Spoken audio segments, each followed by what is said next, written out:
नमस्कार दोस्तों, मैं हूं तरुण उपाध्याय और हम डिस्कस कर रहे हैं पीरियोडिक टेबल वाली यूनिट, जो कि बहुत इंपॉर्टेंट यूनिट है। इसकी जो हिस्ट्री है वो मैं आपको बता चुका हूं, कैसे हम मॉडर्न पीरियोडिक टेबल तक पहुंचे हैं वो सब मैं आपको बता चुका हूं। आज मैं आपके साथ डिस्कस करने वाला हूं पीरियोडिक टेबल की कुछ प्रॉपर्टी।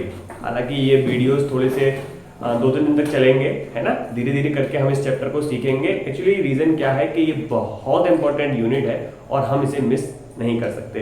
ये कैमरे के सामने कुछ घूम रहा है, मैं अभी इसे सेट कर देता हूँ, 1 मिनट आप रुक जाइए। ठीक है, तो हम पढ़ रहे हैं पीरियोडिक टेबल। थोड़ी सी नीचे दिखाई दे रहा पीरियोडिक टेबल, ठीक है, दिख नहीं रहा है तो ठीक है। ये यूनिट का नाम है और आज जो हम पढ़ने वाले हैं उसका नाम है पीरियोडिक टेबल की प्रॉपर्टीज। ठीक है,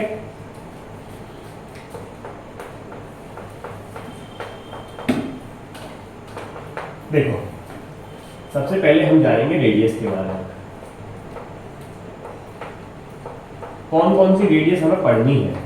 तो हमें पढ़नी है बेसिकली 3 रेडियस, त्रिज्याएं, 3 त्रिज्याएं पढ़नी है। ठीक है, कौन कौन सी? नंबर 1 जिसका नाम है कोवेलेंट रेडियस, है ना, या कहें को रेडियस, सहसंयोजक त्रिज्या, है ना, हिंदी में से कहते हैं सहसंयोजक त्रिज्या। कोवेलेंट रेडियस क्या होती है? जब बॉन्ड बनता है, ये बॉन्ड बना तो यहां से यहां इसका सेंटर मान लिया, इस वाले एटम का सेंटर हमने ये मान लिया, इस वाले का सेंटर हमने ये मान लिया। इन दोनों के सेंटर का जो डिस्टेंस है उसका हाफ, ठीक है, यानी ये बीच में से अगर हम हाफ कर दें तो उसे कहेंगे कौन सी रेडियस? Covalent radius. बात समझ में आ रही है? यानी जब 2 एटम मिलके अपना बॉन्ड बना रहे होंगे तो पहले एटम का सेंटर और दूसरे एटम के सेंटर के जो बीच की डिस्टेंस है उसके हाफ को हम क्या कह रहे हैं? Covalent radius. ठीक है, इसे आरसी से डिनोट कर रहे हैं। सेकंड नंबर पे है आपकी मेटालिक रेडियस।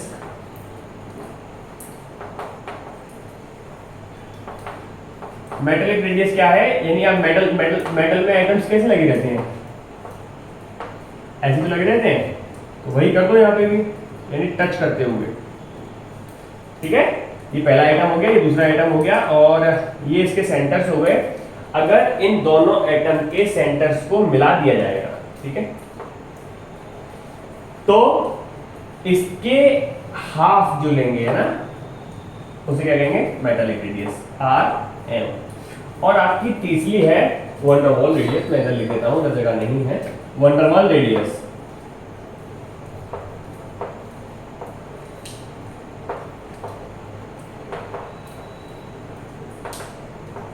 वंडरवॉल रेडियस क्या कहती है कि मान लीजिए आपके पास कोई मॉलिक्यूल है, ये कोई मॉलिक्यूल है और दूसरा ये कोई मॉलिक्यूल है, तो इस वाले मॉलिक्यूल और इस वाले मॉलिक्यूल के बीच की न्यूनतम यानी मिनिमम डिस्टेंस का हाफ। ऐसा नहीं है कि इससे इसको ले ले, ठीक है, या इससे इसको ले ले, नहीं, जो मिनिमम डिस्टेंस है, ठीक है, 2 मॉलिक्यूलों के बीच की मिनिमम डिस्टेंस को हम क्या कह रहे हैं?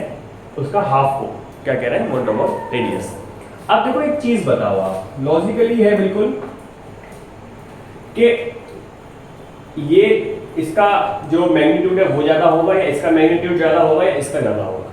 जाहिर है इसका ज्यादा होगा, फिर इसका, फिर इसका। तो अगर आपका कोई क्वेश्चन आता है तो आप बिना देखे क्या लगा देंगे? वंडरवॉल, फिर मेटालिक, फिर कोवेलेंट। ये हो गया आपका क्या? रेडियस का ट्रेंड। ठीक है, फटाफट से इसका स्क्रीनशॉट ले लीजिए, फिर आगे बढ़ते हैं। आइए, अब आता है एटॉमिक रेडियस का ट्रेंड। ठीक है, तो हम पढ़ेंगे कि अगर हम लेफ्ट टू राइट जा रहे हैं, यानी लेफ्ट से राइट की तरफ जा रहे हैं, तो रेडियस जो है वो डिक्रीज होती है। ठीक है,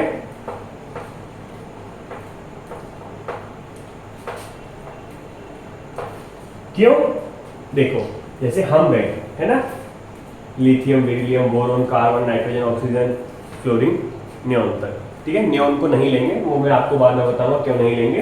कहाँ तक गए? फ्लोरीन तक। ठीक है, तो लेफ्ट से राइट की तरफ जा रहे हैं तो आप देखेंगे क्या हो रहा है, क्या हो रहा है,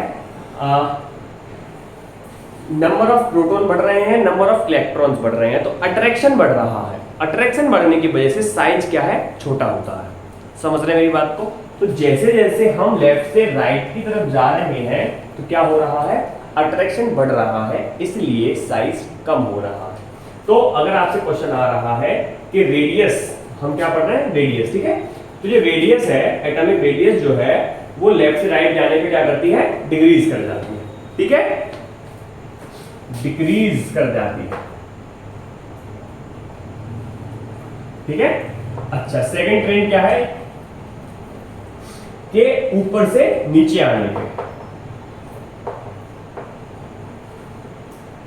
ऊपर से नीचे आने पे क्या होता है? जब हम ऊपर से नीचे आते हैं, जैसे हाइड्रोजन को तो क्या हटाई, तो क्या आ जाएगा? Lithium, sodium, potassium, rubidium, caesium, francium, ये ऊपर से नीचे जो आ रहे हैं। जैसे चलो हाइड्रोजन को ले लो, कोई बात नहीं,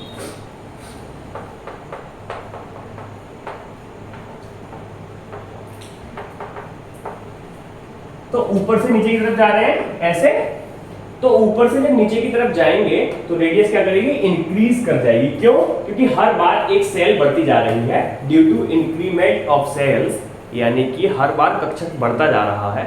जो परमाणु है उसका कक्षक हर बार बढ़ रहा है, कक्षक बढ़ने की वजह से उसका साइज भी बढ़ जाएगा, है ना? क्योंकि साइज क्या है? सेंटर से लास्ट वाले जहां इलेक्ट्रॉन मिल रहा है वहां तक की जो दूरी है उसको हम कह रहे हैं रेडियस। ठीक है, तो ऊपर से नीचे जाने पे क्या होता है? ऊपर से नीचे जाने पे साइज जो है आपका बढ़ जाता है। ठीक है, क्लियर है? तो लेफ्ट से राइट जाने पे साइज घटता है, ऊपर से नीचे आने पे साइज बढ़ता है। लेकिन एक प्रॉब्लम अब यहाँ पे है जिसे कहते हैं हम एक्सेप्शन। ठीक है, तो आपको ये एक्सेप्शन जो है ये बस आपको घोट के पीने हैं। घोट के पीने से मतलब रट लेने हैं, क्योंकि इस ट्रेंड में से क्वेश्चन बहुत कम आएगा, एक्सेप्शन में से क्वेश्चन ज्यादा आएगा। ठीक है, तो ये बस रट लेना, इसके पीछे का लॉजिक आपको पता हो ना हो, लेकिन ये इसका जो एक्सेप्शन है वो ट्रेंड आपको याद होना चाहिए। ठीक है, तो क्या कह रहा है एक्सेप्शन? हमने सीखा है कि लेफ्ट से राइट जाने पे भाई रेडियस घटती चली जा रही है। ठीक है, तो फिर हाइड्रोजन से नियोन तक या हीलियम है, हाइड्रोजन हीलियम उस तरफ है ना, तो ये होना चाहिए, हाइड्रोजन की ज्यादा होना चाहिए, हीलियम की कम, क्योंकि हीलियम उस तरफ है, हाइड्रोजन इस तरफ है। लेकिन ऐसा नहीं होता। क्यों? क्योंकि ये एक्सेप्शन है। एक्सेप्शन क्या कहता है कि जो इनर्ट गैसें हैं क्या करती हैं? Has highest size. ये बात आप रट लेना कि जो इनर्ट गैसेस हैं उनके पास हाईएस्ट साइज है। ठीक है, जेड इफेक्टिव की वजह से, स्क्रीनिंग और फील्डिंग इफेक्ट की वजह से। ठीक है, अब देखो तो क्या ट्रेंड बन जाएगा? हीलियम सबसे पहले आ जाएगा, फिर आएगा आपका हाइड्रोजन। नीचे वाली ग्रुप की बात से, पीरियड की बात करें तो क्या हो जाएगा? लिथियम से शुरू कर देते हैं। ठीक है,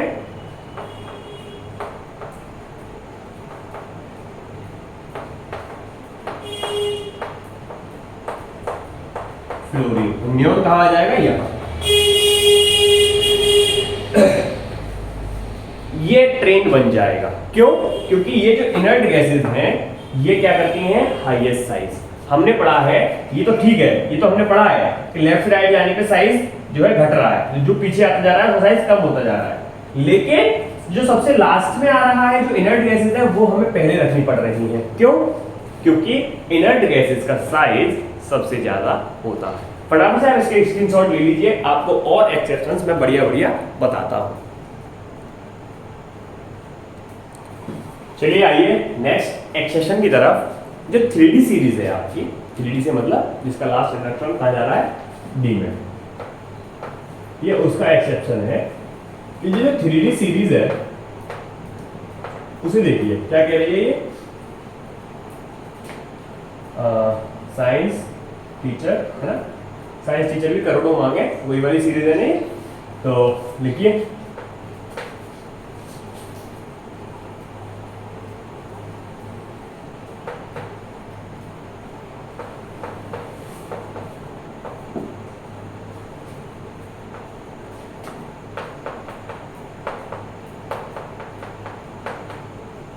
जी, ठीक है।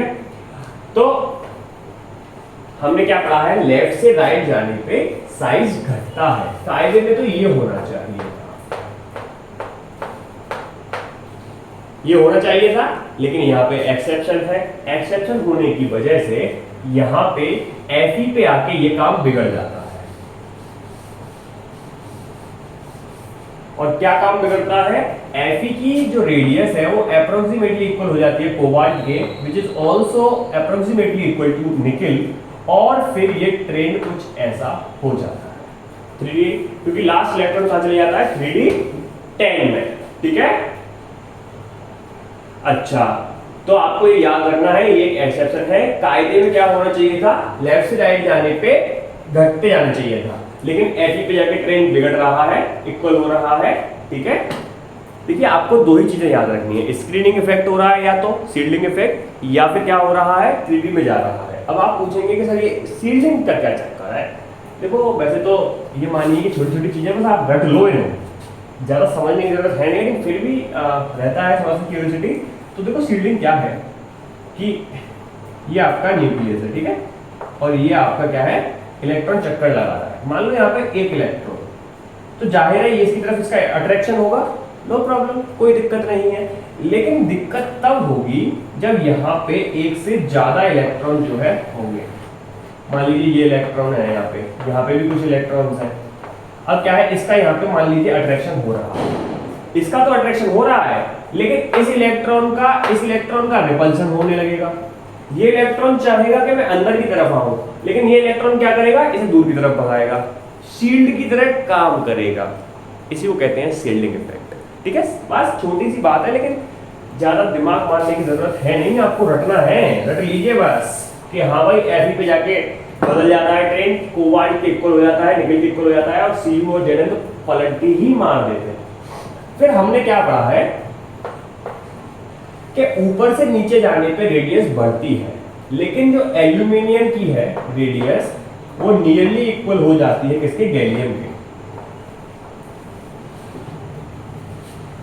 ठीक है। जो एल्यूमिनियम की रेडियस है वो नियरली इक्वल किसके हो जाती है, गैलियम। कायदे में क्या होना चाहिए था कि जो नीचे आ रहा है वो ज्यादा बड़ी रेडियस के साथ होना चाहिए था, जो ऊपर है वो कम रेडियस के साथ होना चाहिए था, विच इज एल्यूमिनियम की कम और गैलियम की ज्यादा। लेकिन ऐसा नहीं होता है क्योंकि ये एक्सेप्शन है, दोनों की नियरली इक्वल हो जाती है। अगला क्या है, लेंथेनाइड और एक्टिनाइड कॉन्ट्रैक्शन आपने सुने होंगे, लेंथेनाइड कॉन्ट्रैक्शन और एक्टिनाइड कॉन्ट्रैक्शन, यानी 3D और 4D और 5D। तो आपको ये भी याद रखना है कि जो रेडियस है 4D की वो भी नियरली इक्वल हो जाती है किसके, रेडियस ऑफ 5D के। क्यों, लेंथेनाइड कॉन्ट्रैक्शन और एक्टिनाइड कॉन्ट्रैक्शन, ठीक है। इस वजह से इनकी रेडियस क्या है, इक्वल, लगभग इक्वल हो जाती है। क्लियर है। तो ये एक्सेप्शन है आपके रेडियस को लेके, और क्वेश्चन जो है इन्हीं में से आ सकता है। तो आपको बस ये रट लेने हैं कि हाँ भाई इस ट्रेंड में यहाँ ट्रेंड ब्रेक हो रहा है, यहाँ पे जो चीजें हैं वो टूट रही हैं, नियम टूट रहे हैं, तो हमें ये याद कर लेने हैं।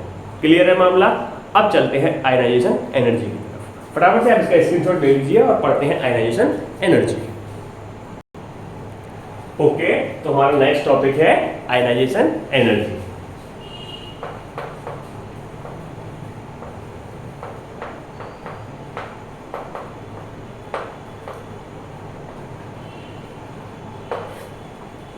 आयनाइजेशन एनर्जी क्या है कि हमें उतनी एनर्जी चाहिए ताकि हम किसी एक एटम में से एक इलेक्ट्रॉन को निकाल के बाहर फेंक सके। तो the amount of energy required क्या हो जाएगी definition, the amount of energy required to remove the electron from shell, ठीक है, या आउटर मोस्ट शेल, आप कुछ भी कर सकते हैं। यानी हमें उतनी एनर्जी, हमें उतनी ऊर्जा मिल जाए कि हम इलेक्ट्रॉन को बाहर वाली कक्षा में से निकाल के फेंक सकें, उसे हम देंगे आयनाइजेशन एनर्जी। अब एक बात समझिए, मान लीजिए हमारे पास कोई एटम है ए, क्लियर है। अब ए को हमने इसमें से एक इलेक्ट्रॉन को बाहर निकाल दिया, जाहिर है इसका एक आयन बन जाएगा और प्लस एक इलेक्ट्रॉन, तो आयनाइजेशन एनर्जी बन जाएगी, इसे कहेंगे Ie1। अब हमने क्या किया, इसमें से एक और इलेक्ट्रॉन निकालने की कोशिश करी, तो बन जाएगा A2 प्लस एक और इलेक्ट्रॉन, ठीक है, इसे कहेंगे Ie2। अब एक बात बताओ, जब हम एक इलेक्ट्रॉन निकाल लेंगे तो फिर अब दूसरा इलेक्ट्रॉन निकालने के लिए हमें ज्यादा एनर्जी की जरूरत चाहिए कि कम?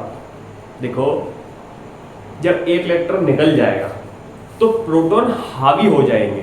शुरू में तो दोनों बराबर होते हैं तो कोई दिक्कत नहीं, एक बड़े आराम से निकल जाएगा, लेकिन दूसरी बार में जब आप निकालने जाएंगे तो प्रोटॉन हावी हो जाएंगे, अट्रैक्शन फोर्स बहुत बढ़ चुका होगा। इस वजह से आपको दूसरी वाली आयनाइजेशन एनर्जी की ज्यादा की जरूरत होगी, क्लियर है। इसलिए जितनी भी आयनाइजेशन एनर्जी आप आगे की तरफ बढ़ेंगे उसमें क्या होगा, आयनाइजेशन एनर्जी जो 1 है वो छोटी हो जाएगी, किससे, दूसरी वाली से, क्योंकि दूसरी वाली में हमें ज्यादा एनर्जी की जरूरत पड़ेगी। और अगर हम तीसरा इलेक्ट्रॉन और निकालना चाहते हैं तो क्या हो जाएगा, 3 वाली की हमें सबसे ज्यादा होगी। अच्छा, अब इसका ट्रेंड देख लीजिए, ट्रेंड मैं इधर करा दूं, देखो ट्रेंड यानी लेफ्ट से राइट जाने पे क्या होगा, लेफ्ट टू राइट, लेफ्ट से राइट जाने पे क्या होगा, हमने अभी सीखा है कि लेफ्ट से राइट जाते हैं तो फोर्स ऑफ अट्रैक्शन बढ़ता है। क्योंकि फोर्स ऑफ अट्रैक्शन बढ़ रहा है तो जाहिर है हमें ज्यादा एनर्जी की जरूरत होती चली जाएगी, तो ऐसी स्थिति में आयनाइजेशन एनर्जी बढ़ती चली जाएगी, ठीक है। तो आयनाइजेशन एनर्जी क्या हो जाएगी, इंक्रीजेज, क्लियर है। और इसका उल्टा, जब हम टॉप टू बॉटम जाएंगे तो क्या होगा, आयनाइजेशन एनर्जी क्या हो जाएगी, डिक्रीजेस। क्यों हो जाएगी, क्योंकि वहां पे सेल बढ़ रही है, फोर्स ऑफ अट्रैक्शन कम हो रहा है। जब फोर्स ऑफ अट्रैक्शन कम है तो हमें कम एनर्जी से ही हम इलेक्ट्रॉन को निकाल के बाहर फेंक सकते हैं, क्लियर है। अब केमिस्ट्री है तो एक्सेप्शन भी होंगे, जाहिर है इसके अंदर भी एक्सेप्शन बैठे हुए हैं और वो आपको रटने हैं, तो फटाफट से आप इसका स्क्रीनशॉट ले लीजिए, जो आपको नोट करना है वो कर लीजिए, फिर मैं आपको इसके एक्सेप्शंस बताता हूं। आइए चलते हैं एक्सेप्शंस की तरफ। क्या कह रहे हैं एक्सेप्शंस? एक्सेप्शंस क्या कह रहे हैं, जो वहां पे था वो यहां पे भी है, कि जो इनर्ट गैसें हैं वो आपको परेशान करेंगी। इनर्ट गैसेस क्या है, फुली फिल्ड होती है ना, पूरी तरीके से बंद होती हैं, वहां से इलेक्ट्रॉन को निकालना। देखो, हमें आपको एक चीज बताऊं कि हम क्या जानते हैं, हम जानते हैं कि हाफ फिल्ड या फुली फिल्ड ज्यादा स्टेबल होते हैं, है ना। पूरी भर रही हो ऑर्बिट या आधी भर रही हो, वो ज्यादा स्टेबल होगी, ज्यादा स्ट्रांगली टाइट होंगे। अब उसमें से इलेक्ट्रॉन को निकालने के लिए ज्यादा एनर्जी की जरूरत पड़ेगी, ठीक है। तो इसीलिए इनर्ट गैसेस क्या है, एक्सेप्शन बन के आपके सामने आ रही है। तो क्या एक्सेप्शन है, पहला कि ionization energy of inert gases highest, सबसे ज्यादा किसकी होती है, इनर्ट गैसेस की सबसे ज्यादा होती है। हमने क्या पढ़ा है कि भाई इधर से इधर बढ़ रहा है, ठीक है, और इनर्ट गैसेस की सबसे ज्यादा होती है। दूसरे नंबर पे अब आप सुनिए, जो सेकंड है क्या है, लिथियम से शुरू हुआ ना, lithium, beryllium, boron, carbon, nitrogen, oxygen, fluorine, neon को तो हम छोड़ेंगे। अब देखो कायदे में क्या होना चाहिए, कायदे में होना चाहिए ये वाला ट्रेंड, आयनाइजेशन एनर्जी की यही होना चाहिए, लेकिन सॉरी हो गया क्या, एक मिनट, ये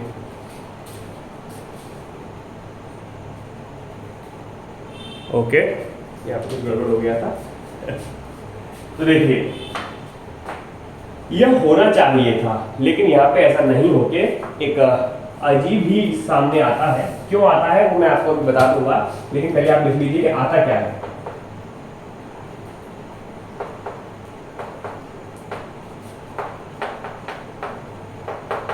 एक छोड़ के क्रॉस बनाओ, एक छोड़ के क्रॉस बनाओ। लिथियम को यहां लिखो, इसको यहां लिख दो, Be को यहां लिख दो, C को यहां लिख दो, O को यहां लिख दो, N को यहां लिख दो और फ्लोरीन। अब वही वाला ट्रेंड बना दो। ये है एक्सेप्शन। कायदे में क्या होना चाहिए था, जो मैंने आपको अभी बताया वो होना चाहिए था, लेकिन असल में क्या होता है, ये होता है ना। अब अगर आपसे पूछा है कि बताइए आयनाइजेशन एनर्जी किसकी ज्यादा, तो बी की ज्यादा, बीई की कम। क्यों? देखो होना क्या चाहिए था, ये होना चाहिए था, लेकिन ऐसा क्यों नहीं है, यह उल्टा है। क्यों? देखो बेरिलियम में कितना होता है, हाइड्रोजन, हीलियम, लिथियम, बेरिलियम, 4 होता है ना, और बोरोन का 5। देखो 1s2 2s2, ये तो इसका हो गया। इसका क्या है, 1s2 2s2 2p1। अब मुझे एक बात बताओ, ये पूरे फील्ड है, ये p में एक इलेक्ट्रॉन पड़ा है, किसमें आसानी ज्यादा होगी इलेक्ट्रॉन निकालने के लिए? जाहिर सी बात है इसमें से इलेक्ट्रॉन आसानी से निकल जाएगा, इसलिए ये गलत है, ये वाला सही है। यही यहां हो रहा है। ऑक्सीजन अगर आप नाइट्रोजन का देखेंगे तो सेम यही चीज हो रही है। अगर आप चाहें देख सकते हैं नाइट्रोजन और ऑक्सीजन के साथ। देखो कायदे में क्या है, नाइट्रोजन से ज्यादा ऑक्सीजन की होनी चाहिए, लेकिन अभी हम पता करेंगे कॉन्फ़िगरेशन करके। क्या है कॉन्फ़िगरेशन? नाइट्रोजन 7 पे आता है, ऑक्सीजन 8 पे आता है। 1s2 2s2 2p3, किसका करिए, 1s2 2s2 और 2p कितना हो गया, 4 और 4।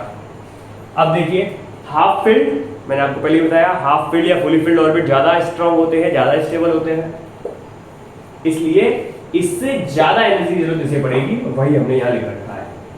क्लियर है? तो बस आपको एक ट्रिक याद होगी तो ये आप कर पाएंगे। इससे अगली सीरीज विच इज 3D वो भी यही कर रही है। वो क्या कर रही है, वो कौन सी, सोडियम वाली होगी ना, वो सोडियम मैग्नीशियम दिख नहीं रहा होगा आपको, है ना। फटाफट से आप बता लो, फिर मैं आगे बताता हूँ, दिखेगा नहीं नीचे। फटाफट से आप इसका स्क्रीनशॉट ले लीजिए। तो आइए, मैं क्या कह रहा था, 3D सीरीज की बात हम कर रहे थे। 3D सीरीज को देखिए, ये एक्सेशन चल रहा है आपके, ठीक है। 3D series, sodium, magnesium, aluminium, silicon, phosphorus, sodium, aluminium, sulphur, chlorine और आर्गन। आर्गन को छोड़ ही देते हैं, ठीक है। अब देखिए कायदे में क्या होना चाहिए था, ये होना चाहिए था। आयनाइजेशन एनर्जी हम पढ़ रहे हैं, लेफ्ट साइड जाने पे बढ़नी चाहिए थी, लेकिन ऐसा नहीं होता है। क्या होता है फिर, वही होता है, एक छोड़ो क्रॉस बनाओ, एक छोड़ो क्रॉस बनाओ और लिख दो sodium, aluminium, magnesium, silicon, sulphur पहले आ जाएगा, फास्फोरस बाद में और क्लोरीन, ठीक है। अब कर दो इसे ऐसे। रीजन क्या है, वही रीजन है जो मैंने आपको पहले बताया, या तो हाफ फील्ड ऑर्बिट बन जाएंगे या फुल फील्ड ऑर्बिट बन जाएंगे, इसलिए हम उसे पहले ले लेंगे। क्लियर है? नीचे वाली लाइन आपको याद रखनी है, ठीक है। एक और एक्सेप्शन है, यही बता दूं आपको, इधर जगह खाली है बता दूं, तो मिटा के बताओ। चलिए जगह है तो जल्दी कर लो, कोई बात नहीं। बोरोन फैमिली, इसका एक एक्सेप्शन है। क्या एक्सेप्शन है? अपवाद है। क्या अपवाद है इसका? इसमें आपको W याद रखना है। अगर आप W याद रखने में कामयाब रहे तो ये अपवाद आपको याद हो जाएगा। W कैसा? ऐसा W, ऐसा W, ऐसा W बना पाएंगे आप? ये ऊंचा, फिर ये नीचा, ये ऊंचा नीचा सबसे, ये बीच का, ठीक है। अब देखो बनाओ बोरोन फैमिली में क्या होता है, बाल गंगाधर तिलक इन थाईलैंड, बाल गंगाधर तिलक, बाल गंगाधर तिलक इन आएगा ना, इन थाईलैंड। दिख रहा है? इधर लिख दूं, दिखेगा नहीं करना आपको, मैं इधर लिख देता हूं, बाल गंगाधर तिलक इन थाईलैंड। अब इनको यहां लिखिए। कायदे में क्या होना चाहिए था, ये यही होना चाहिए था। आयनाइजेशन एनर्जी ये कायदे में होनी चाहिए थी, लेकिन क्या है, ट्रेंड बिगड़ता है, ये एक एक्सेप्शन है। क्या होता है, बाल को तो यहां लिख दो, गंगाधर को यहाँ लिख दो, तिलक इन को यहाँ लिख दो और थाईलैंड को यहाँ लिख दो। अब देखो सबसे ऊपर क्या आ रहा है, ये, फिर क्या आ रहा है, ये, फिर क्या आ रहा है, फिर क्या आ रहा है, और सबसे नीचे क्या आ रहा है, बस। अब जैसे जैसे आप आ रहे हैं वैसे वैसे लिखते जाइए। क्लोरीन को मैं यहाँ से हटा देता हूँ। सबसे पहले क्या आया, बी, फिर क्या आया, टीएल, फिर क्या आया, जीए, फिर क्या आया, एल, और फिर आई एन। दिखाई नहीं दे रहा? एक मिनट चलिए, मैं अभी इधर ही बता दूंगा आपको। आप इसका स्क्रीनशॉट ले लो फटाफट से, फिर मैं मिटा के इधर ही लिखता हूँ। दिख नहीं रहा है? हाँ दिख नहीं रहा है। चलिए, तो मैं क्या कह रहा था, बोरोन फैमिली के बारे में हम बात कर रहे थे। बोरोन फैमिली के लिए हमारी जो, पहले तो लिख लीजिए बोरोन फैमिली है क्या। बोरोन फैमिली है बाल, गंगाधर, तिलक इन थाईलैंड। ये ट्रेंड होना चाहिए था, लेकिन ये ट्रेंड नहीं होता है। आयनाइजेशन एनर्जी के लिए क्या ट्रेंड होता है, उसके लिए आपको एक ये याद रखना पड़ेगी ट्रिक। आपको डब्ल्यू बनाना पड़ेगा ऐसा, जिसका एक टांग नीचे एक टांग ऊपर हो। अब सबसे ऊपर बी लिखो, फिर ए एल, फिर जी ए, फिर क्या है, आई एन और टी एन। ठीक है,